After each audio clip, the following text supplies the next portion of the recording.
this isn't something you'll be directly involved with, it's always important to know what happens once a specification is complete. So let's talk about the installation and maintenance. Typically, entrance matting is manufactured with extruded aluminium planks.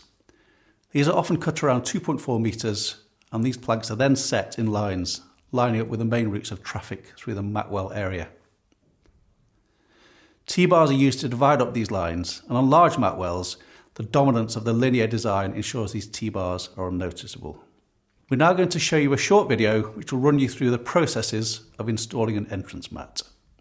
Again, it's unlikely you'll be directly involved with these steps, but this short video gives you the insight into the installation process. Matwell framing is installed onto a screed base using screw and raw plug, but in areas where underfloor heating has been installed, a construction adhesive may be used.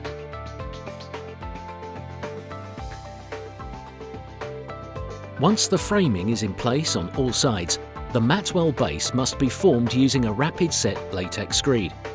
This stage is critical in ensuring the final installation is snag-free. As aluminium matting is rigid, the base must be formed smooth and level to avoid movement. Once the latex is cured, we're ready to set out the Matwell.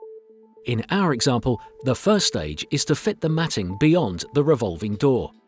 To start with, find the centre of the revolving door.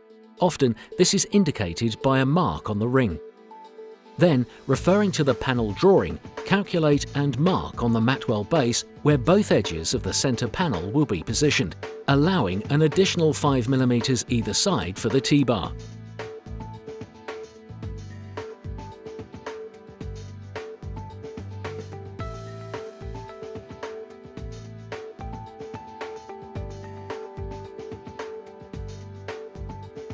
Now, obtain the overall dimension to the edge of the Matwell. After checking that the sides are square, transpose the same dimension to the Matwell edge furthest from the revolving door. Run a string line between the marks to create your datum line.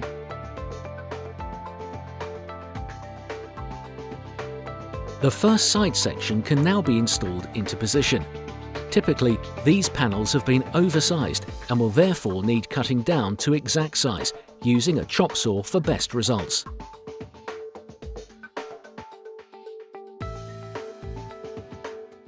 Earlier we mentioned about specifying inserts and types of entrance matting used in revolving doors. These are a little bit more complex, and so we have a short video to give you an overview of the installation of entrance matting for a revolving door.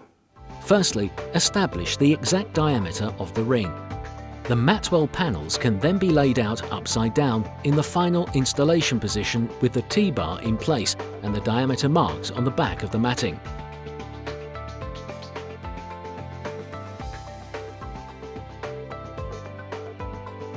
Then, measure the diameter of the central boss and mark this on the matting in the same way. The panels should then be cut and installed into position one by one, starting with the centre panels and working around the central boss, ensuring the cutting is accurate before beginning the next panel.